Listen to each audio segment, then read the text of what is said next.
신약성경 로마서 15장 14절에서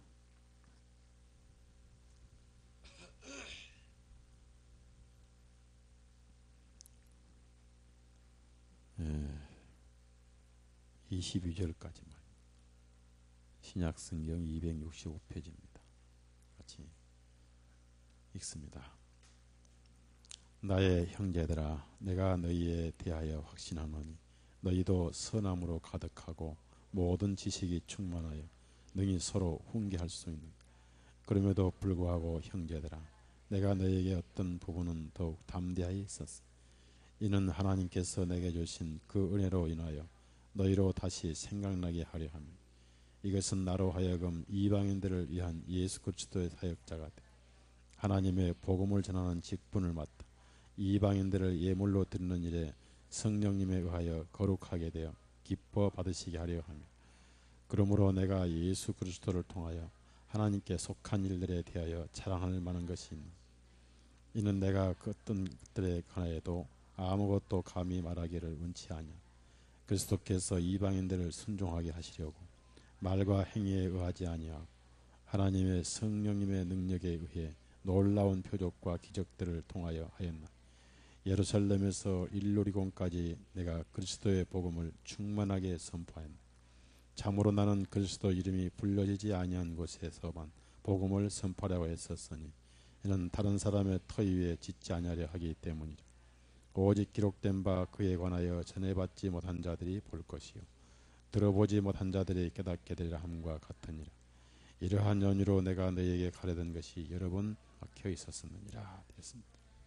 로마에 본 편지의 결론입니다. 마무리 부분인데, 16장은 이제 자신을 돌아봐 줬던 그 지체들에 대한 구체적인 안부를 이렇게 전하고 있고요.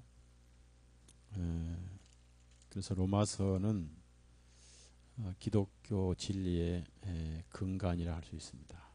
왜냐하면은 1장에 보면은 로마의 복음이 전해지면은 온 세계에 복음이 전해질 것이다. 그래서 로마의 편지를 내가 쓰는 것은 참 기쁘고 복된 일이다. 이렇게 편지를 시작을 했습니다. 그래서 다른 편지는 고린도 전후서라든지 에베소 갈라디아에는 직접 편지를 썼지만은 특히 로마서는 좀 신경을 써서 대피를 하게 하였습니다. 그래서 로마서는 복음의 조직신학이라 할 수 있습니다. 모든 복음을 로마서 한 권 가지고 이해할 수 있고, 로마서에는 아브라함, 할례, 또 이방인, 유대인, 또 복음, 의식, 생활이 다 나오죠.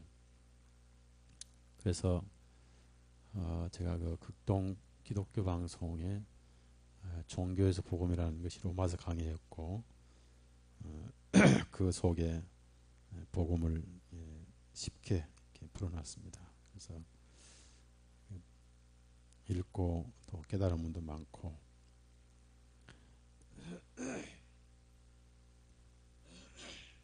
이제 15장 1절부터 전반부는 연약한 자들, 그래서 연약한 자들을 담당해야 된다.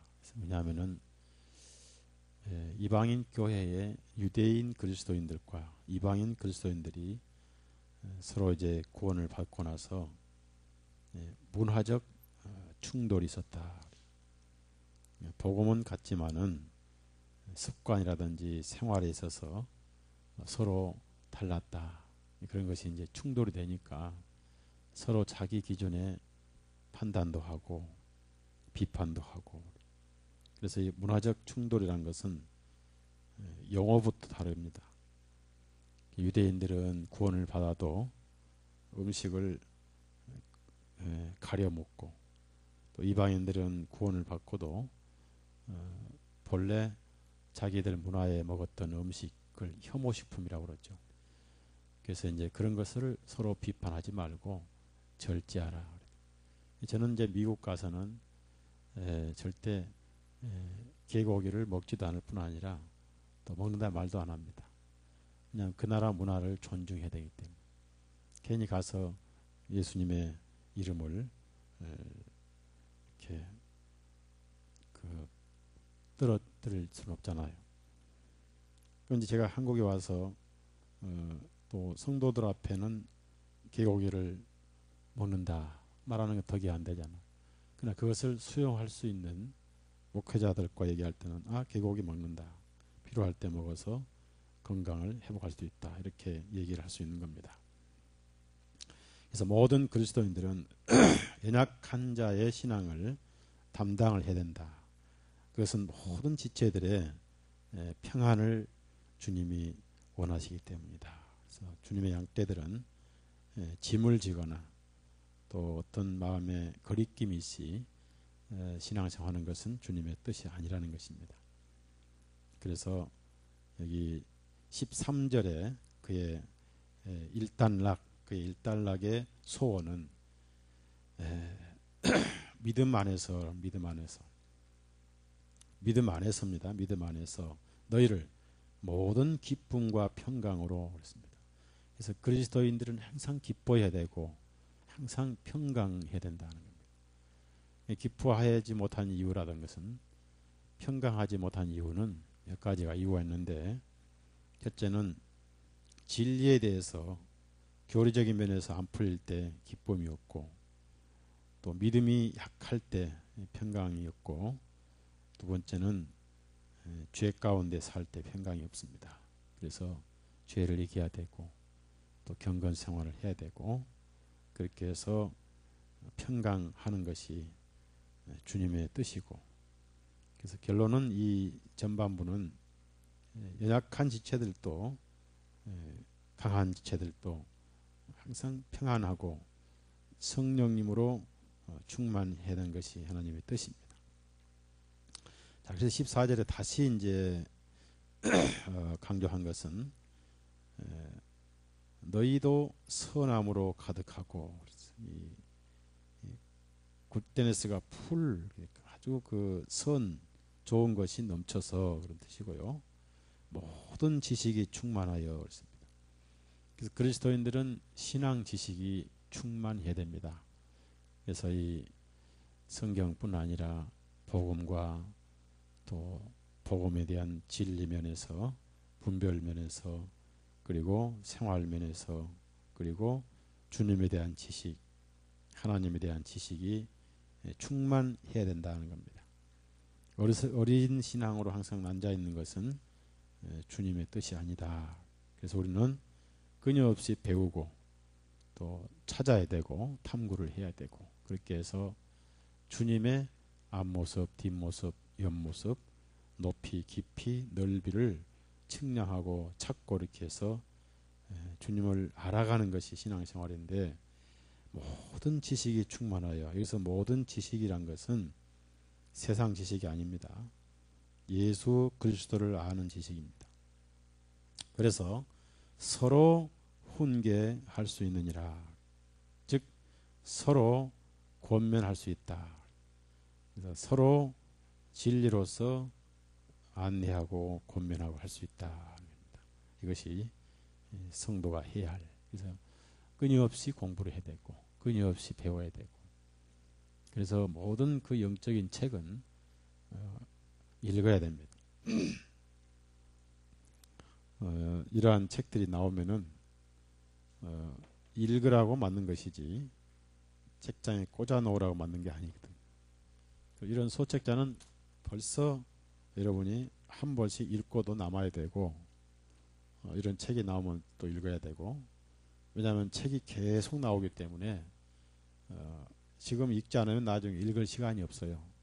많이 밀려가지고 숙제도 그때그때 해야지 밀리면 못하잖아요. 그리고 날짜 돼서 숙제하면은 막 대충 해버리잖아요. 그래서 이런 책이 평상시에 읽어두면 다 영혼의 피가 되고 살이 되고 또 이런 그 진리들은 공격의 무기가 될 뿐 아니라 방어의 갑옷이 되는 것입니다. 그래서 읽어야 되고 또 이제 아까도 말씀드렸습니다마는 원서가 이렇게 큰 원서 이보다 대가 되는 큰 그런 원서가 있는데요. 원서가 이렇게 큰 책으로 되어 있어요. 그게 순교자의 거울이라는 머스미러라는 그 순교자의 거울이라는 책인데 그 책이 1600년 말에 네덜란드에서 쓰여진 책인데 예수님 때부터 1660년까지 1600년간의 그리스도인의 순교의 기록을 세밀하게 써놓은 기록입니다. 그러니까 책이 이렇게 두꺼운데도 불구하고 깨알같이 영어로 써졌는데 그 책을 제가 입수를 하고 하나님 이 책은 한국에 필요합니다 라고 출판하게 해주십시오 라고 기도를 해왔는데 어느 날 우연히 편지를 보냈는데 마침 독일에 그걸 독일어로 번역한 걸 다시 영어로 번역했는데 출판권이 독일에 있습니다. 독일의 출판사에서 한국에 와가지고 제게 연락이 왔어요. 그걸 이제 한국어로 번역할 수 있도록 계약을 해가지고 출판 허가를 받았는데 그게 지금 번역이 다 됐어요. 그래서 시리즈로 4권 내지 5권이 나올 건데 그 책을 보면은 12사도가 이제 야고보부터 해서 스데반부터 해서 12사도가 순교를 했는데 어떻게 구체적으로 쭉 순교하고 그 70명의 성도들 이름까지 대충 나와요. 거기에. 그런 선고를 하는데 제가 읽으면서 참 가슴에서는 눈물이 나왔습니다만은 읽다가 또 읽다 생각하고 그렇게 가슴을 감명 주게 하는 그런 책입니다. 근데 거기 이제 초창기에 보면은 어떤 기록이냐면 베드로가 예수님 승천하신 후에 매일 울어서 왜 이렇게 우느냐고 그러니까 내가 예수님을 사무치게 그리워한다고 그러는데 특히 그 베드로가 언제 많이 울었냐면은 닭이 올 때 그렇게 울었대요. 닭이 올 때. 그러니까 얼마나 마음이 찔렸겠습니까. 그래 닭이 울 때마다 그렇게 울었다는 거예요. 그래가지고 그런 기록이 있다도 있고 또 요한은 그 로마에 끌려가지고 이제 끓는 기름 솥에다 집어넣어 버렸는데 끓는 기름통에서도 안 죽고 살아났어요. 주님이 지키셔서 그 다니엘 세 친구가 불 살아났잖아요. 불물 가운데서도 사자굴에 살아났고 그런데 그래서 바모섬에 보내서 거기서 계시록을 쓰고 다시 에베소에 와서 또 잡혀가지고 강제로 입 벌리고 독약을 마셨는데 안 죽었어요. 그런 기록이 나오고 그 다음에 어떤 순교에 대한 그런 기록들이 로마에서 콘스탄틴 나오기 전까지 마지막에 디오클레티안 황제 때까지 해서 막시미안 황제 때까지 해서 10번째 박해에 대한 구체적인 기록이 나옵니다. 참 눈물겨운 기록이 나옵니다. 어떤 자매는 자기 7 아들과 함께 순교를 하는데 7 아들들을 이 엄마가 보는데 하나씩 고문을 해서 죽입니다. 7 아들이 다 죽는 걸 보게 합니다. 그래도 그 아들들이 순교를 하고 그걸 다 보고도 그 어머니가 기꺼이 주님을 사랑해서 목숨을 버리는 그런 기록들이 나와요. 그래서 그걸 읽으면은 참 눈물을 흘리지 않고 못 볼 그리고 우리가 이렇게 편하고 이렇게 게으른 삶을 살고 있구나라고 특히 거기에 이제 보면은 14살짜리 또 13살짜리 15살짜리 이런 그리스도인들이 소년 그리스도인들이 그 유혹을 뿌리치고 기꺼이 이제 순교를 하는데 특히 그 가장 힘들었던 것은 자매 성도들이 순교하는 것입니다. 이렇게 주로 빨가벗기니까 빨가벗기고 가슴을 자르기도 하고 서서히 고문해 죽이는데도 끝까지 예수님을 사랑해서 순교하는 그런 그 과정에서 이제 콜로새서 5년 경기장이 다 나오고 검투사가 죽이기도 하고 사자에 이렇게 몰려서 먹히기도 하고 그리고 이제 이런 후라이팬에다가 불 날아서 그냥 하기도 하고 쇠로 이제 구두 같은 신발을 만들어서 거기다 불 달아가지고 맨발을 거기다 집어넣기도 하고 인도로 뭐 이런 데였고 또 인두에 불 달아 혀에다 집어넣기도 하고 인간이 할 수 없는 온갖 그 고문을 하면서도 예수님을 버리라 또 로마의 신을 섬기라 이런 박해를 견디고 순교했는데 거기 보면은 그런 고문을 이기고 순교한 사람들이 거의 대부분이고 그런 고문을 못 이겨서 거기서 이제 제우스를 섬긴다든지 이런 우상을 섬기는 사람은 거의 있을까 말까예요. 거의 다 순교를 했습니다. 그래서 그러한 로마의 박해가 300년까지 가다가 잠시 쉬었다가 다시 이제 교황권이 나오면서 1800년까지 계속되는데 이분은 저자 사는 시대가 1600 말이니까 자기 시대까지 상세하게 써서 그걸 이제 책을 만들었는데 로마가 그 당시 지배했던 지역은 북아프리카에서 중동, 유럽 전역. 그래서 그러한 박해를 앞에 두고 로마의 그리스도인들이 올바른 신앙을 갖도록 이렇게 로마서가 필요 있지 않겠는가. 이 로마서가 없었더라면은 과연 그런 박해에 목숨을 버리고 순교할 수 있었겠는가. 그 어린 자매들 또 80세 된 노인 할아버지도 기꺼이 복음을 전하다가 순교한 구체적인 이름 날짜까지 다 나온 80 몇 년, 200 몇 년, 200 몇 년 하여튼 다 나오니까 교회사 공부도 좋고 역사 공부도 좋고 또 거기에 뭐가 나오냐면은 그 당시에 그분들이 믿었던 신앙 고백이 나와요. 신앙 고백에 보면은 이제 거기에 우리가 감사한 것은 거기 고백에 천년왕국이 없어요. 7년 대환란도 없어요. 예수님 오시면 바로 부활해서 영원한 심판으로 천국과 지옥을 갈라진다고 이렇게 나와 있습니다. 얼마나 정확한 믿음을 가졌는가. 그래서 어떻게 그 로마의 그리스도인들이 그 박해를 이겼는가, 순교를 했는가. 입으로 담지 못할 그런 고문들을 당하면서 어떻게 믿음을 지킬 수 있었는가. 거기에 이제 이런 글이 나와요. 어떻게 17세, 18세, 20세 그리스도인들이 청년의 정욕을 한참 따를 나이에 세상의 어떤 그 삶을 처음 맛보기도 전에 주님을 사랑하다가 영생을 얻으려 나오고 그래서 그러한 그 박해를 앞두고 로마 교회가 바로 서야 유럽 교회가 바로 서기 때문에 이러한 그 로마서가 필요했지 않겠는가 주님께서 사도 바울을 통해서. 그래서 거기 보면 이제 12사도가 구체적으로 순교한 게 나옵니다. 마태는 이디오피아에서 이렇게 땅바닥에다가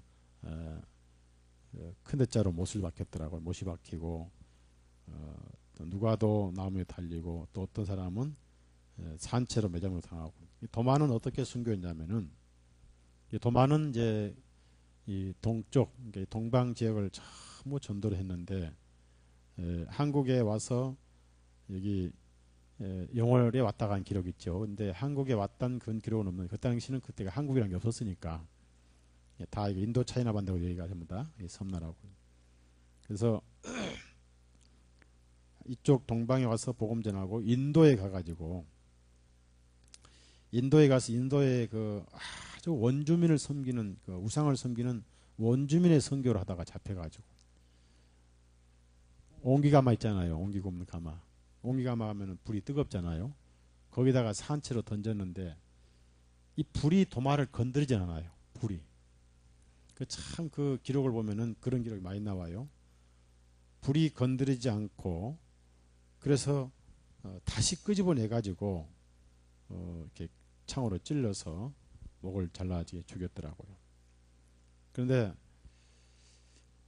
그런 그리스도인인가 하면은 이 새꼬챙이 같은 데 발을 메고 끌고 다녀가지고 상처가 막 났는데 그 상처난 그리스도인들을 이제 광장에 세워놓고 짐승을 풀었어요. 짐승을 풀었는데 사자, 곰 이런 짐승이 와서 이제 피냄새 맡고 굶주리니까 뜯어 먹어야 되잖아요. 근데 이상하게 그 사자들, 곰들이 와가지고도 그리스도를 보고도 뭐가 지금 눈에 보이는가 봐요. 도망을 가요. 그러니까 이 종교재판 집행관이 성도들에게 화가 난 게 아니라 이 사자에게 화를 낸 거예요. 안 뜯어 먹은다고. 그 사자를 잡아 죽이는 거예요. 그래서 나중에 이제 사자가 안 건드리니까 검투사를 보내가지고 검투사가 그리스도인들을 찔러 죽이고 그 다음에 서로 또 검투에 죽게 만들고 참 그 하나님이 개입하신 그런 기적이 많이 나와요. 눈에 보이지 않는 어떤 천사가 지키고 있었다는 얘기죠. 그래서 그러한 순교를 할 수 있는데 거기서 가장 이제 많은 기록들이 주로 칼로 목을 많이 자르고 그 다음에 도끼로 목을 자르고 그래서 계시록에 목베임을 받은 자들 나온 거예요. 7년이 무슨 단두대가 아니고 단두대는 기록된이라고 1798년에 처음으로 나온 겁니다. 프랑스 혁명 때 나온 거예요. 자, 여기 봅시다. 로마서 15장. 그래서 그럼에도 불구하고 15절입니다. 내가 너에게 어떤 부분은 어떻게 담대하게 썼으니 이는 하나님께서 내게 주신 그 은혜로 인하여 너희로 다시 생각나게 하려 함이니. 그래서 잠자는 생각을 일깨우고 중요한 부분은 일깨우기 위해서 어떤 부분은 담대히 썼다. 그래서 이것은 이방인을 위한 예수 그리스도의 사역자가 되어 있습니다. 사도 바울은 이방인의 사역자였습니다. 사도 바울은 특별히 이방인을 구원하기 위해서 이방인에게 복음 전하기 위해서 주님이 세우신 사역자였습니다. 그래서 갈라디아 보니까 베드로는 할례자에게 바울 사도는 무할례자에게 이방인들을 예물로 드리는 일이 성령님에 의하여 거룩하게 되어 기뻐 받으시게 하려 함이라. 그래서 예수님께서 바울 사도를 부르실 때 왕들과 많은 민족들 앞에 세우기 위한 나의 택한 그릇이다. 그래서 바울 사도는 예루살렘에도 복음을 전했습니다. 예루살렘을 처음부터 관심을 두지 않은 건 아닙니다. 그 19절 보면은 이러한 성령님의 능력으로 놀라운 표적과 기적들을 통해서 복음을 전하는데 어디서부터 어디까지 있냐면은 예루살렘에서 일루리곤까지 내가 그리스도의 복음을 충만하게 선포하였느라. 원문의 헬라어에는 충만하게 채웠다 이렇게 나와요. 그러면 이 일루리곤이 어디냐면요. 일루리곤이 어디냐면은 유고슬라비아, 알바니아, 그래서 그 중앙아시아까지 갔어요. 중앙아시아까지. 그러니까 유럽 전역, 북아프리카 이렇게 하여튼 유럽 전역을 다 다니면서 복음을 전했는데요. 그 스페인은 유럽의 끝입니다. 그래서 이제 스페인까지 가고 싶다라고 24절에 얘기를 했죠. 그래서 스페인까지 가서 사도 바울이 복음을 전했습니다. 여기 보면은 사도 바울은 이방인을 예물로 바치는 것입니다. 그러니까 이 구약적 표현입니다. 구약적 표현. 자, 우선 이방인을 예물로 바친다. 그 뜻은 무슨 뜻이냐면은 구약의 모든 희생 예물은 속죄를 담당하는 예수님을 의미하지만은 여기서는 그리스도인들을 예물로 드리는 걸로 묘사를 합니다. 자, 여기서 예물은 흠이 없어야 하잖아요. 그래서 그리스도인들을 흠 없게 만들어서 하나님의 백성으로 이렇게 받게 한다. 이것이 구약적인 표현입니다. 그래서 바울 사도는 이러한 사역을 했지요. 그래서 구약에 보면은요, 이미 이방인들이 구원을 받을 것이다. 그래서 예루살렘에 복음 전했는데 자꾸 박해를 하고 거절하고 그러니까 이제 우리가 이방인에 가겠다. 사도행전 13장에서. 그래서 바울 사도는 그 고별사를 할 때 나는 양심에 거리낌이 없이 그래서 다 전했기 때문에 피해 책임이 없다. 이런 표현을 했습니다. 그래서 여러분이 가족이나 누구에게도 일단 복음을 전해야 돼요. 그래야 나중에 어느 날 이제 헤어질 때 아픔이 덜해요. 일단은 복음을 다 전해야 되는데 구약성경 이사야서 66장 봅시다.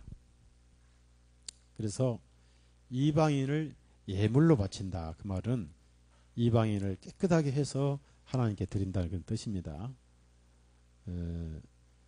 구약적인 표현입니다. 이사야 66장 20절입니다. 20절. 그래서 온 이방인이 온 이방 세계, 이스라엘 말고 온 다른 나라 세계에 복음이 전파될 것이다. 이사야 66장 20절 같이 읽습니다. 주가 말하노라. 이스라엘의 자손들이 정결한 그릇 속에다 예물을 담아 주인집으로 가져오는 것 같이 그들이 너희 모든 형제를 모든 민족에게 꺼내어 말들이와 병거들과 기마들과 그리고 노새들과 빠른 짐승들 위에 태워 죽게 드리는 예물로 나의 거룩한 산 예루살렘으로 가져오리라. 예.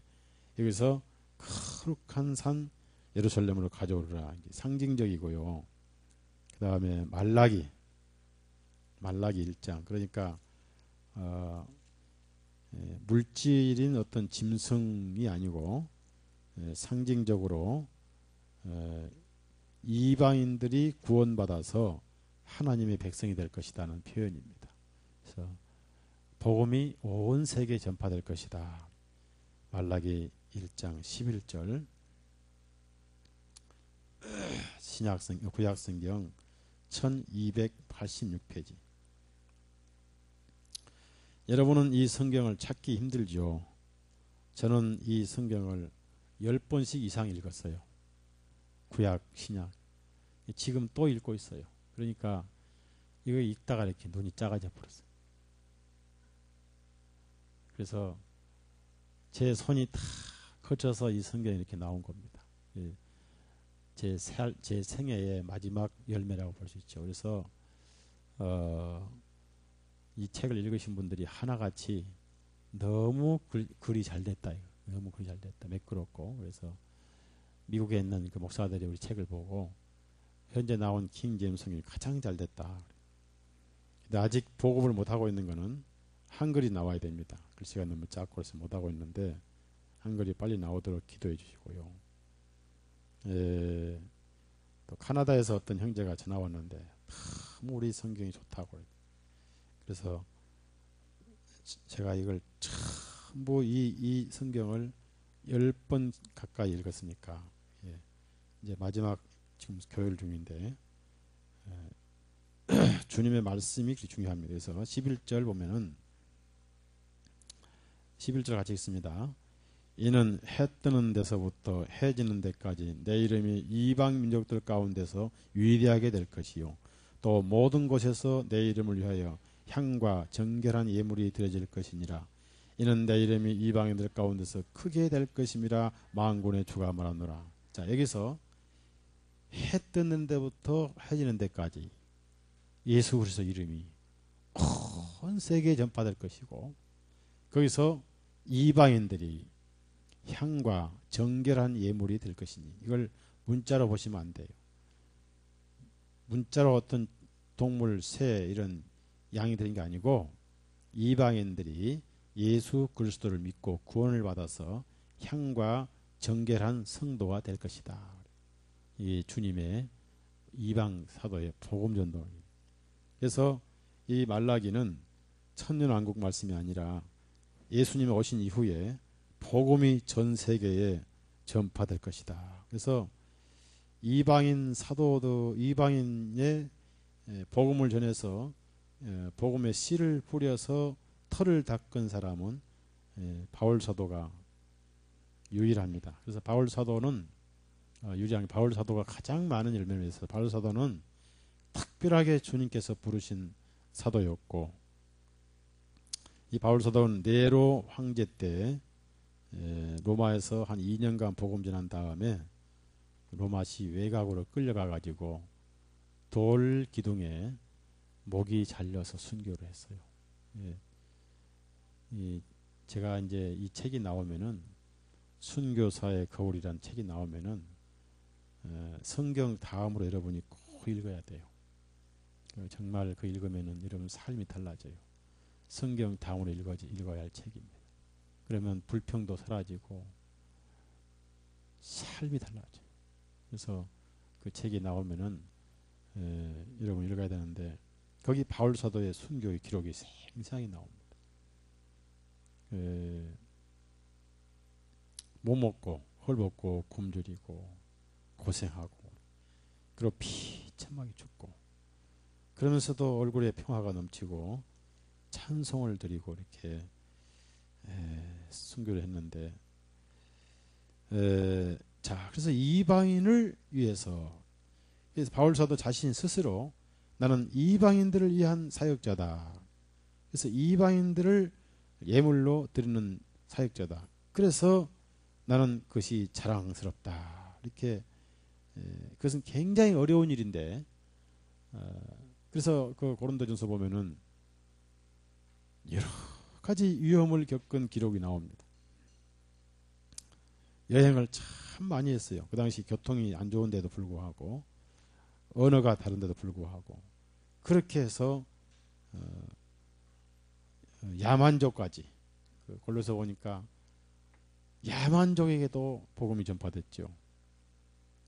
이렇게 온 이방 땅에 복음을 전한 사람이 사도 바울입니다. 그래서 여기에 이제 보면은 그만큼 바울 사도의 심중에는 로마가 귀했다. 이방인의 중심지이기 때문에. 자, 로마서 1장을 찾아봅시다. 1장.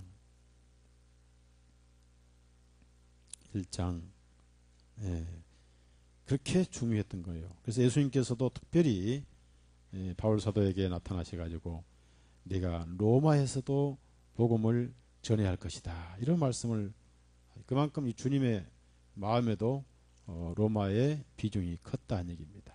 참 중요한 거죠. 중요한 말씀입니다. 로마서 1장 11절 10절부터 항상 가기를 원했어요. 10절부터 15절까지 읽습니다. 어찌하든지 만일 이제라도 하나님의 뜻 안에서 순탄한 여정을 가져 너희에게 나아갈 수 있게 되기를 간구하노라. 이는 내가 너희를 간절히 보고자 함은 내가 너희에게 어떤 영적인 선물을 나누어 주어 끝까지 너희를 굳게 세우려 하기 때문이, 곧 너희와 내가 가진 서로의 믿음으로 내가 너희 중에 위로를 받으려 함이라. 이제 형제들아, 내가 여러 번 너희에게 가고자 한 것을 너희가 모르기를 원치 아니하노니, 이는 내가 다른 이방인들 중에서 마찬가지로 너희 중에서도 다소 열매를 거둘까 함이로다. 지금까지 막혔었느니 그리스도인들에게나 야만인에게나 지혜 있는 자에게나 지혜 없는 자에게 다 내가 빚진 자로다. 그러므로 내 안에 할 수 있는 대로 나는 로마에 있는 너희에게도 복음을 선포할 준비가 되어 있노라. 바울의 심정은 특별히 로마에 마음이 가 있었습니다. 그래서 이렇게 복음이 전파된 것은 구약에 예언된 말씀이다. 그래서 예언된 말씀인데, 다시 로마서 15장 21절에 보면은 이렇게 이방인의 복음이 전파된 것은 구약에 예언된 말씀대로다. 이렇게. 그래서 이미 하나님은 이방인을 복음으로 불러들일 계획을 세우셨다.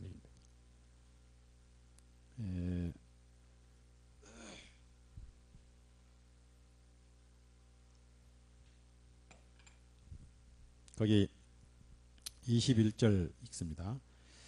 제가 읽겠습니다. 오직 기록된 바 그에 관하여 전해받지 못한 자들이 볼 것이요 들어보지 못한 자들이 깨닫게 되리라 함과 같으니라. 그래서 완전히 우상 숭배하고 죄만 짓고 전혀 하나님을 모르는 이방인들에게 은혜의 복음이 전해져서 행함이 아니라 믿음으로 100% 은혜로 하나님 백성이 되는 이 엄청난 복을 이방인들이 받을 것이다. 그래서 구약성경 이사야 52장 그 이제 그런 예언이 되어 있습니다. 구약성경 이사야 52장 15절에 이제 그런 예언이 되어 있어요. 그게 결국은 예수님 예언이죠. 예수님 예언. 그 13절에서 15절을 같이 읽습니다. 그래서 이 구약이나 신약이나 전부 예수님이에요. 예수님. 전부 예수님. 같이 읽습니다. 보라 내 종이 잘되려니 그가 높임을 받고 격찬을 받으며 지극히 존귀하게 되리라. 많은 사람들이 너를 보고 놀랐듯이 그의 얼굴이 다른 사람보다 더 많이 상하였고 그의 모습이 사람들의 아들보다 심히 상하였다. 그러므로 그가 많은 민족을 부를 것이며 왕들은 그를 보고 입을 다물 것이니 이는 그들에게 알려지지 아니하였던 것을 볼 것이며 그들이 듣지 못하였던 것을 생각할. 자, 여기 나오잖아요. 많은 민족이니까 지파가 아니고 민족이니까 이방 민족이죠. 이방 민족에게 복음이 접할 것인데 예수님을 의미합니다. 그분이 높임을 받고 격찬을 받으며 지극히 존귀하게 되리라. 지금 우리 마음속에 13절 말씀이 그대로 이루어져 있어야 돼요. 격찬을 받아야 되고 존귀한 분이 돼야 되고 그 다음에 높임을 받은 분이 돼야 돼요. 현재 내 마음에. 그 다음에 14절에 이제 고난을 말씀하죠. 고난. 그의 얼굴이 다른 사람보다 많이 상하였고 그의 모습이 사람의 아들보다 더 심히 상하였도다. 예수님의 그 골고다의 고난을 묘사하고 있습니다. 자, 그래서 그 희생의 복음이 많은 민족을 뿌릴 것이며 그랬습니다. 스프링케일 매니 네이션스 그러니까 뿌렸다는 것인데요. 이걸 이제 많은 목사님들이 잘 이해를 못 하더라고요. 전에도 말씀드렸지만은 무슨 침례나 세례가 아니고 이스라엘 사람들은 구약부터 결혼식을 할 때 손님을 초청을 할 때 문 입구에 손님이 오면은 손님에다가 장미꽃 또는 백합꽃 향수를 뿌려줘요. 향수. 왜 그렇습니까? 복된 예식장에 냄새가 나지 않도록. 뭘 의미합니까? 주님의 결혼식에 죄의 냄새가 나지 않도록 복음의 향수를 뿌린 거예요. 그분이 뿌릴 것이요.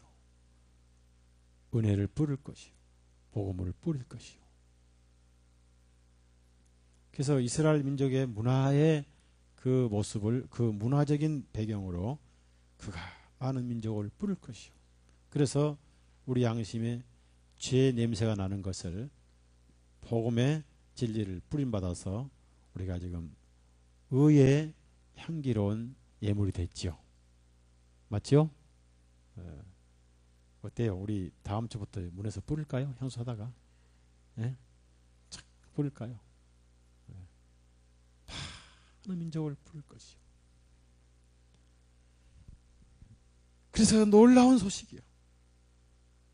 그분을 보고 입을 다물 것이다. 왜? 알려지지 아니했던 것을 볼 것이며 듣지 못하였던 것을 생각할 것입니다. 어떻게 은혜로 의인되는가? 어떻게 구원을 받는가? 이런 복음이 전파될 것이다. 그래서 그 향기로운 예물 되신 예수님이 우리 심령에 뿌려졌죠. 그래서 뿌려졌다는 것은 말씀을 깨달았다 하는 얘기입니다. 말씀을. 자, 히브리서 10장 뿌림을 받았다는 것은 굉장히 중요한 거예요. 히브리서 10장 21절 22절 그래서 이스라엘의 그 결혼식 성스러운 결혼식에 냄새가 나지 않도록 향수를 뿌린 것처럼 우리 죄 냄새가 하나님 앞에 나지 않도록 예수 그리스도의 은혜를 우리에게 뿌려주신 거예요. 즉 말씀을 깨달았다는 얘기예요. 말씀을. 자, 10장 21절에서 22절까지 시작. 또한 하나님의 집을 다스리는 대장이 계시니 우리가 마음의 뿌림을 받아 악한 양심으로부터 벗어났고 우리의 몸이 정결한 물로 씻겼나니 믿음의 충만한 확신 가운데 진실한 마음으로 가까이 가자. 자, 마음의 뿌림을 받아 악한 양심으로부터 벗어났고, 즉 걸리고 괴로웠던 죄로부터 해방을 받고, 구약적인 표현입니다. 몸이 정결한 물로 씻겼나니, 즉 우리의 양심이 정결한 물 같은 복음으로 씻겼나니. 그래서 이 구약적인 표현입니다. 이것을 문자로 봐버리면 어때요? 문자로 보면은 뭐 잘못된 거죠. 그래서 문자로 보면은 침례 세례가 되겠죠. 그리고 지금도 이제 제가 순교사의 거울 책을 보면서 그 당시 그리스도인들은 세족식을 했더라고요. 발 씻는 걸 했더라고요. 그래서 발을 씻으면서 서로 종됨을 고백하고 또 이렇게 주님께서 우리 발까지 다 구원시켜 놨다는 것을 상기하는 그런 식으로 회족식을 했더라고요. 저도 이제 주님이 한번 허락하시면 여기다가 드럼통 갖다 놓고 물 하나 갖다 놓고 우리 성도님들 발을 참 한번 시킬 거예요. 제가 한번. 근데 그것이 형식이 되면 안 되죠. 진정한 섬김이 돼야 되겠죠. 아직은 모르겠어요. 어느 때가 올런지. 자, 그래서 뿌림을 받아, 이것은 구약적인 표현인데요. 왜냐하면 히브리서가 구약적인 배경이기 때문에. 그래서 양심으로부터 벗어났고 정결한 물로 씻겼나니, 그래서 깨끗하게 평안한 마음으로 하나님께 나아가자. 이런 표현이 몇 군데 있어요. 디도서 3장. 그래서 로마인들이 원래 더러운 죄인들이었습니다. 그런데 깨끗해졌다 그 말이에요. 깨끗해졌다고 로마인들이.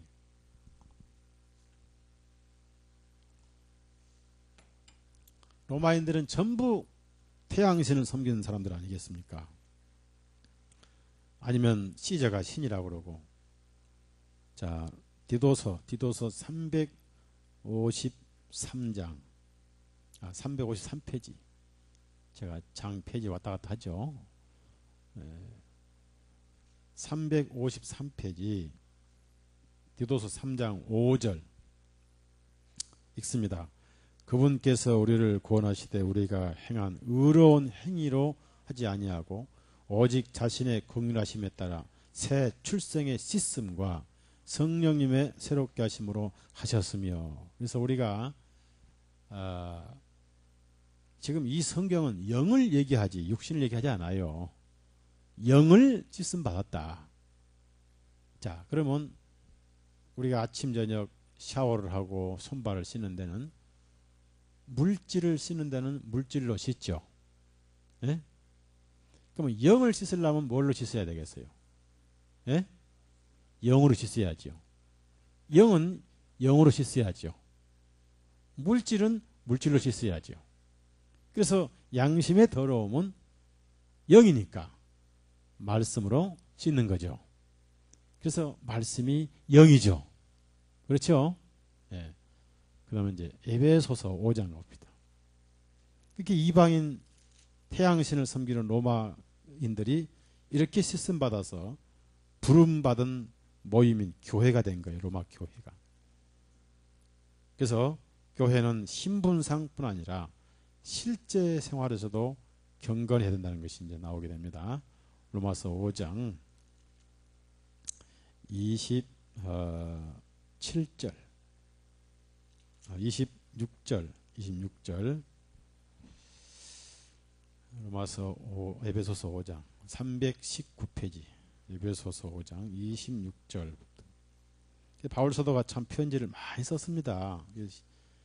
바울 사도가 써주신 로마서에 감사하고, 바울 사도가 써주신 고린도 전후서 감사하고, 바울 사도가 써주신 갈라디아서 감사하고, 바울 사도가 써주신 에베소에 감사하고, 바울 사도가 써주신 빌립보서에 감사하고, 바울 사도가 써주신 골로새에 감사하고, 바울 사도가 써주신 데살로니가 전후서에 감사하고, 바울 사도가 써주신 디도서 감사하고,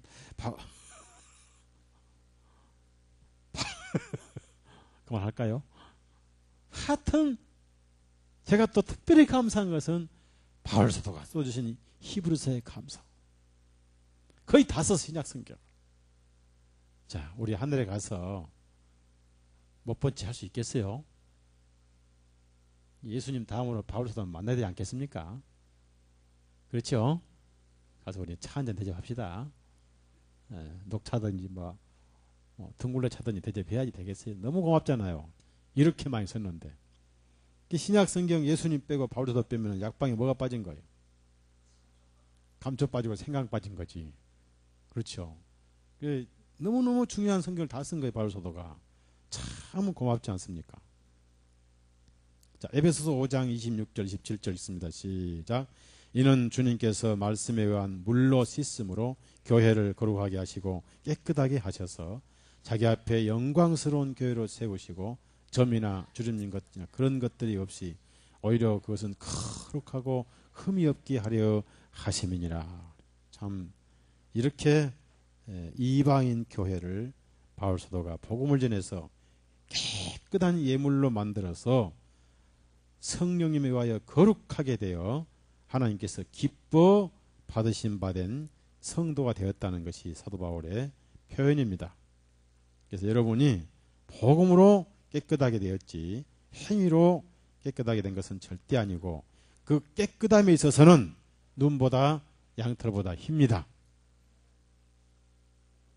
주님께서 기도하실 때 저희를 진리로 거룩하게 하옵소서. 요한복음 17장. 진리가 이렇게 중요한 거예요. 17장. 진리로 거룩하게 하옵소서. 아버지의 말씀은 진리입니다. 자, 요한복음 17장 17절. 17, 17. 요한복음 17장 17, 17. 암송하기 좋죠? 네, 자, 17장 시작. 말씀은 진리입니다. 그러니까 진리로 거룩해졌지. 로마인들이 얼마나 더럽고 얼마나 우상숭배가 많은 나라인데요. 전부 주피터를 섬기고 여신 비너스를 섬겼습니다. 그러한 로마인들을 복음을 전해서 깨끗한 예물로 만들어 하나님이 기뻐 받으신 그렇게 만든 이러한 사역한 사람이 누구냐면 바로 사도 바울이었다. 그래서 나는 로마 교회를 편지 쓰면서 참 보람스럽다. 그 다음에 다시 로마서 15장 18절 봅시다. 제가 읽습니다. 이는 내가 그런 어떤 것들에 관하여도 아무것도 감히 말하기를 원치 아니하나. 자기가 자랑할 게 많이 있지만은 무엇을 자랑하냐면은 이방인들을 순종하게 하시려고 말과 행위에 의하지 아니하고 하나님의 성령님의 능력에 의해 놀라운 표적과 기적들을 통하여 하였나니. 그러니까 바울 사도는 결코 자기 능력이 아니다. 이러한 공로를 성령님의 능력으로 돌리고 있습니다. 그렇습니다. 복음은 성령님의 능력으로 전해진 것입니다. 그래서 사도 바울이 나는 지금까지 성령님의 능력으로 복음을 전했다. 어떤 지혜의 지식이 아니다. 고린도전서 2장 보십시다. 왜 그러냐면은 바울 사도는 지식이 굉장히 많은 사람이었어요. 가말리엘 학문에서 많은 지식을 배운 사람입니다. 그래서 하나님께서 이런 바울 사도를 쓰셨죠. 주님께서. 그릇으로 쓰셨죠. 지식이 많으면 교만할 수 있는데 바울 사도는 자기는 지식으로 하지 않았다. 성령님의 능력으로 했다. 고린도전서 2장 4절입니다. 2장 4절 5절까지 4절 5절 읽습니다. 또 나의 언변과 나의 선포한 것들이 사람의 지혜에 유혹적인 말로 하지 아니하고 오직 성령님과 능력만을 나타내므로 하였으니 이것은 너희 믿음이 사람들의 지혜에 있지 않게 하고 하나님의 능력에 있게 하려 함이니라. 성령님의 능력만을 나타내므로 했다. 이것이 사람의 지혜가 아니다라고 얘기를 하고 있고요. 또 데살로니가 전서 1장을 가져봅시다. 그만큼 성령님의 능력으로 복음을 전했지 자기 어떤 지식과 지혜로 한 것은 아니다. 얼마나 겸손한 사도 바울입니까? 얼마나 겸손한 바울이에요. 데살로니가 전서 1장. 그래서 우리는 신약 성경을 읽을 때 사복음서하고 계시록을 빼놓고 물론 야고보도 있고 유다도 있겠지만은 거의 다 사도 바울 편지고 누가복음하고 사도행전은 누가의 편지고 누가도 바울 사도와 같이 동행했습니다. 그래서 바울 사도의 영향을 많이 받은 사람이 누가입니다. 그러니까 사복음서를 제외한 계시록을 제외한 나머지는 요한일 3서 빼는 제외한 전부 바울 사도의 편지이기 때문에 이 성경 읽을 때마다 참 바울 사도 고맙지요. 고맙지요. 네, 참 감사한 사람, 참 고마운 분이에요. 참 고마운 분이에요. 데살로니가 전서 1장 5절 6절 5절 6절 같이 읽습니다. 이는 우리의 복음이 말로만이 아니라 능력과 성령님과 큰 확신으로 너에게 이르렀기 때문이니 우리가 너희 중에서 너희를 위하여 어떠한 사람들이 된 것은 너희가 아는 바와 같으니 또 너희는 성령님의 기쁨과 함께 많은 고난 중에 말씀 받았으며 우리와 주님을 따르는 자들이 되어서 여기서 성령님과 큰 확신으로 되었다. 결코 세상 지식이 아니다. 성령님의 능력에 의해서 이렇게 예루살렘에서 일루리곤까지 내가 그리스도의 복음을 충만히 채웠다. 그래서 유럽에 일루리곤이 지금 유고슬라비아까지 바울이 가서 복음 전해 바울 사도께서 3번 여행을 해서 이렇게 전혀 언어가 다른 데 가서 특히 우상이 심한 나라에서 고생을 참 많이 했어요. 매도 많이 맞고 헐벗고 굶주리고 강도의 위험, 파도의 위험, 또 거짓 성도의 위험까지 당하면서 이렇게 복음 전했습니다. 자, 로마서 15장 다시 내려갑시다. 15장 조금만 읽겠습니다. 20절에 자, 참으로 나는 그리스도의 이름이 불려지지 아니한 곳에서만 복음을 선포하려고 애썼으니 남이 이미 복음을 전해서 교회가 있는 곳에 또 복음을 전하지 않았어요. 그러면 2005년 6월 달에 바울 사도가 한국에 선교하러 오셨다가 한국에 있는 복음을 보고 또 선교를 하실까요? 그냥 가셨을까요? 예? 예? 근데 복음교회를 먼저 만나봐야만 가셨겠죠. 그렇죠? 예? 예. 근데 우리는 너무 싸움질해요. 너무 싸움질해요. 싸움질해. 너무 울타리가 높고 개바파, 아볼로파, 바울파가 어찌 그렇게 남한 산성보다 높은지 이게 문제가 많아요. 울타리 쌓을 게 뭐 있어? 다 열어놓고 교절해야 돼. 다 열어놓고. 구원받으면 무조건 다 열어놓고 교절해야 돼. 다 만나야 돼. 그리고 어느 지역에서 다 같이 모여야 돼. 강남은 강남길에 쫙 모이고 강북은 강북에 쫙 모이고 돌아가면서 모이면 돼. 이번 주일은 강북에서 어떤 극장 빌려 모이면 되고, 다음 주일은 구로동에서 모이고, 이렇게 하는 거예요, 원래. 그렇게 하자고 했는데 말 들어요, 안 들어요? 안 들어요. 그 예배당에 할 필요가 없는, 그렇게 되면.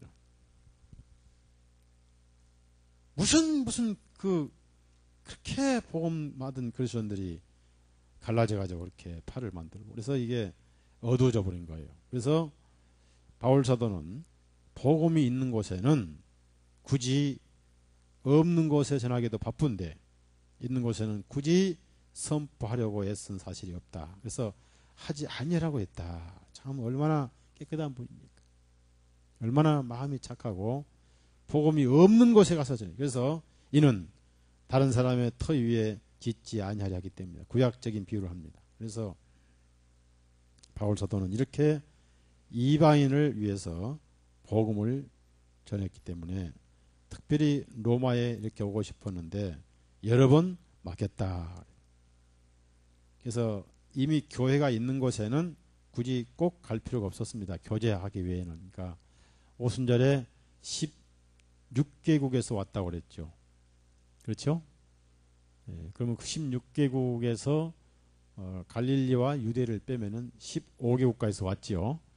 그때 이미 복음이 전했기 때문에 예, 바울 사도는 스데반이 순교한 다음에 구원받아가지고 그 순교자의 그걸 보면은 정확하게 스데반이 순교한 그 34년 10월이라고 나와요.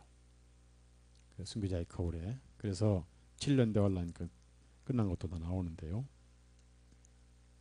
그 70일에 나오는데 참 하나님 섭리 참 그 섭리가 오묘한 거는 스데반이 70주 끝나는 10월 14일경에 유대인에게 복음 전하다가 돌에 맞아 순교를 했습니다.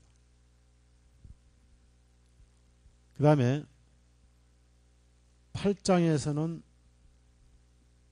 사마리아에 복음이 전파됩니다. 사마리아에. 왜냐하면 사마리아인들도 유대인의 피가 들어있거든요. 이 사마리아인들이 구원받기 전에 이방인이 전해지면 안 돼요. 그 다음에 사마리아인 딱 구원받으니까 16개국 지역에서 오순절에 오지 못했던 이디오피아 4시가 왔었어요. 이디오피아에도 유대인 피가 있단 말이에요. 그러면은 이디오피아 유대인이 구원받기 전에 이방인에게 복음이 전해지면 순수가 안 맞아요. 그래서 이방인에게 복음을 주시기 전에 빌립을 가사 지구까지 내려가게 해서 이디오피아 4시에게 복음을 전해서 구원을 받게 해가지고 이디오피아에 교회가 세워지니까 마태가 이디오피아 가서 순교한 게 나오고요. 그 다음에 그렇게 이제 하나님의 약속이 다 끝나니까 복음 이방인 가야 되잖아요. 이방인 가야 되는데 아무도 이방인 가려면은 뭐 좀 많이 알아야죠. 근데 만약에 로마 같은데 이런 유럽 전역에다가 베드로를 보냈다. 베드로가 전하겠어요? 그냥 집으로 와버리겠어요? 무슨 무엇이 급해서 성의를. 근데 베드로는 말을 잘 못해요. 히브리 말도 제대로 못해요. 갈릴리 방언만 쓴단 말. 지식도 그냥 작고 직업이 뭐죠? 배운 게 또 없고. 그저 대학 나왔다면 갈릴리 대학 나왔죠. 전공 과목은 금물 과목이고. 그 하나님께서 이제 이방에 가야 되는데 인물이 없는 거예요. 우선 바울 사도의 열심이 좋았어요. 바울 사도는 진리다 하면 목숨 걸어버려요. 진리다 하면 목숨 걸어버려요. 열심히 줘서 바울사를 찍으셔서 주님께서. 두 번째는 지식이 좋았어요. 가말리엘 학문에서 많이 배웠습니다. 아는 게 엄청나요, 바울사도. 그 지식이 아까워서 그걸 도구로 쓰시기에 불렀고. 세 번째는 로마의 시민권을 가졌어요. 어디를 가든지 대우받아 시민권 가지면. 그러니까 무사 통과예요. 세 번째는 딸린 가족이 없어. 솔직히 가족 먹여 살리려면 전도 못합니다. 저는 제 밑으로 셋이 있는데 얼마나 힘든지 몰라요. 제 밑에 세 식구 먹여 살리기 얼마나 힘든지 몰라요. 그러니까 목회를 할지라도 선교사는 못 나가잖아요. 선교사는 혼자 딱 필요한 일꾼이었어요. 그래서 구장에서 다메섹 잡으러 가는데 성도를 잡으러 가는데 주님이 직접 찍어버렸어요. 직접 나타나셔가지고 사울아 사울아. 거기서 딱 불렀는데, 그런데 그 당시는 이방인의 유대인들이 먼저 구원받고 모임을 시작했는데 바울 사도의 이름이 악명 높았어요. 악명 높은 박해자 사울이었습니다. 그래서 사울이 바로 복음 전하면 다 안 믿었어요. 제가 또 쇼하는구나 그랬죠. 무슨 흉계를 꾸미는구나. 그래서 복음의 열쇠를 베드로에게 주셨기 때문에 베드로가 이방인의 복음을 먼저 전해야 되고 그 다음에 바울이 가야 되는데, 베드로의 머릿속에는 이방인은 영원히 구원이 없는 걸로 믿어버렸어요.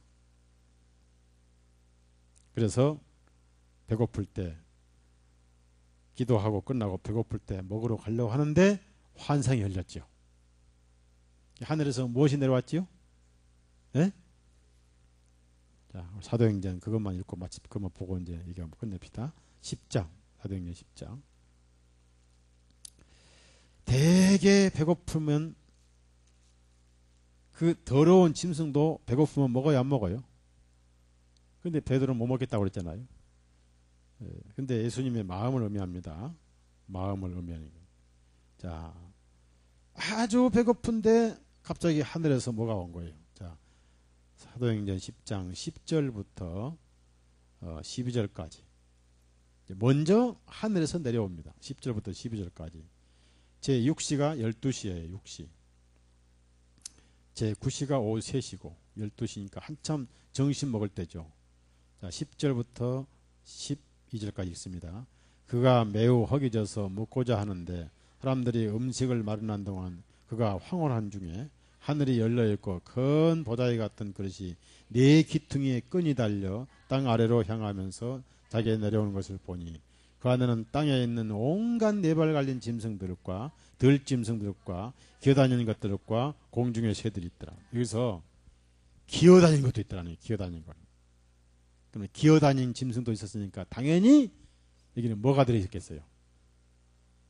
뱀, 또 우리 종시, 쥐.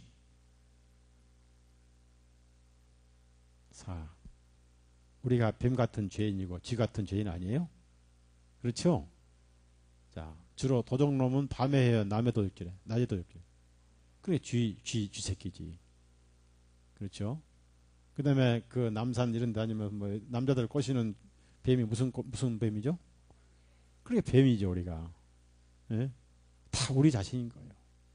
내가 꽃뱀이요, 내가 쥐새끼요, 내가 땅 두돼지요, 참 그런 거예요. 우리 자신입니다. 땅에 기는 거 다 들어 있습니다. 그 다음에 여기 보니까 들짐승도 있어요. 들짐승 하면 보나마나 이리, 늑대, 여우, 그 다음에 공중의 새는 말할 것도 없이 독수리, 까마귀 이런 더러운 것도 다 들어있고 온갖 짐승들이 하늘에서 4기퉁이에 분명히 끈이 달렸다고 그래요. 4기퉁이 끈이 달려왔다. 동서남북을 의미한다고 그랬죠. 그런 더러운 것을 갑자기 그걸 보이더니까 우선 정 떨어집니다. 여기서 먹고 싶은 짐승은 한 마리도 없어요. 왜냐하면은 이방인을 의미하니까 여기는 깨끗한 짐승은 한 마리도 없습니다. 만약에 여기 양 한 마리가 들어있다면 베드로가 뭐라고 했겠어요? 얼른 생각해 보세요. 잡아먹으러 할 때 뭐라고 했겠어요? 네? 그렇지. 양 한 마리, 저 양만 먹겠나 됐겠죠? 네, 없어요. 하늘에서 내려왔습니다. 무슨 소리냐면, 자, 13절 다 같이 읽어요. 시작. 또 한 음성이 그에게 이르기를 베드로야 일어나서 잡아먹으라 하거늘. 자, 정 떨어진 짐승을 잡아먹으라는 거예요. 그래서 베드로가 저는 못 먹습니다. 자, 14절부터 16절까지 시작. 베드로가 말하기를 주님 그럴 수 없나이다. 저는 속되거나 부정한 것을 먹은 사실이 결코 없나이다. 그 음성이 두 번째 그에게 이르기를 하나님께서 깨끗하게 해놓으신 것을 네가 속되다 하지 말라. 이런 일이 3번 있은 후에 그 그릇이 다시 하늘로 봐들. 참 놀라운 것은요, 분명히 더러운 짐승인데 그걸 부정하다고 그러니까 하나님께서 깨끗하게 해놓으신 것을 네가 감히 속되다 하지 말라고 그랬어요. 그때는 무슨 말인지 이해를 못했어요, 베드로가. 근데 그것이 한 번도 아니고 3번씩이나 그랬습니다. 왜 3번이나 그랬을까요? 베드로한테. 베드로는 뭐 확인할 때 꼭 3번씩 해야 돼. 왜 그럴까요? 그렇죠. 3번. 3번을 부인했기 때문에. 그래서 예수님께서도 네가 날 사랑하느냐를 3번이나 물었어요. 그러니까 베드로가 주님 가신 후에 그렇게 많이 울었지. 닭도 몇 번 울었어요. 닭도 3번 울었어. 그래서 베드로는 닭 올 때마다 그렇게 통곡을 했다고 그래요. 닭 올 때마다. 아마 이방인 형제들하고 만나서 닭고기 먹을 때 지글지글 집어 먹었을 거야 아마. 3번을 확인했다. 하나님께서 깨끗하게 해놓으신 것을. 뱀 같고 독수리 같고 까마귀 같고 쥐새끼 같은 로마인들을 깨끗하게 해놨다. 그래서 이 보자기 더러운 짐승의 대표로 잡아먹었던 사람이 고넬료 아니겠어요? 고넬료 맞죠? 고넬료가 이태리 사람 아니겠어요? 로마인 맞죠? 네. 고넬료 이태리 사람이 이태리 백부장이에요. 그렇게 해서 이 로마 교회가 세워지고 사울 사도는 특별히 로마에 이렇게 관심을 가지고 그래서 로마에 들려서 그래서 연보를 받아가지고 예루살렘 교회에 도와주고 싶다. 그리고 가는 길에 내가 스페인을 가고 싶다. 이렇게 뜨거운 마음으로 은혜의 복음을 전해서 우리가 천국의 백성이 됐고 또 이 성경을 읽게 되고 그래서 로마에 있는 유럽에 있는 교회가 미국으로 가서 미국에서 한국으로 복음을 전해준 거 아니겠어요? 고맙잖아요. 전하고. 그래서 우리가 이렇게 죄인에서 의인된 거 참 감사하고 이 편지를 읽을 때마다 참 바울사도 빚 갚는 심정으로 복음을 전했습니다. 빚진 심정으로. 그래서 우리가 로마서 읽을 때 은혜스럽고 또 갈라디아 읽을 때 은혜스럽고 에베소서 읽으면 더 은혜스럽고 히브리서를 읽으면 말할 수 없고 이렇게 엄청난 복음을 쓰신 분은 바울이 아니면 감히 이렇게 할 수 있었겠는가. 왜냐하면 솔직히 베드로는 율법을 제대로 알지 못한 사람입니다. 바울 사도는 율법에 열심가했습니다. 그런 바울 사도가 복음이 얼마나 귀한가를 이렇게 해서 이 로마서의 편지 자체가 로마는 의로워졌다. 로마는 의인이다. 그런 뜻입니다. 그러니까 로마는 의로워졌다. 즉 로마도 깨끗하다. 그런 뜻이에요. 그래서 전한 자 없을지 들으리요. 듣지 않고 어찌 믿으리요. 그래서 이 복음은 너무 복음이 귀하니까 천사들도 살펴보기를 원한다. 그리고 이 지구상에서 가장 아름다운 발은 복음 전한 자의 발이다. 그래서 로마서 10장 봅시다.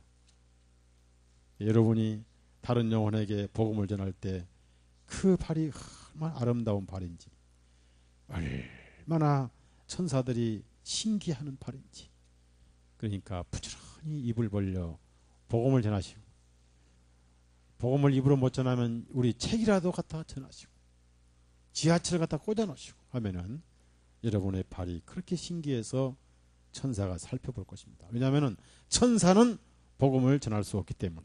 자, 로마서 10장 15절 다 같이 읽습니다. 로마 10장 15절. 보내심을 받지 않았으면 그들이 어찌 선포하리요. 기록된 바와 같이 화평의 복음을 선포하며 좋은 일들의 기쁜 소식을 가져온 자들의 발이 어찌 그리 아름다운고 함과 어찌 그리 아름다운고 어찌 그리 아름다운고 복음 전한 발이 어찌 그렇게 아름다운고. 예. 여러분도 오늘 가시면서 저 소책자 최소한 한 권 이상 가져가셔가지고 지하철에 역장을 주세요. 역장. 매표구에. 매표구 집어넣어요.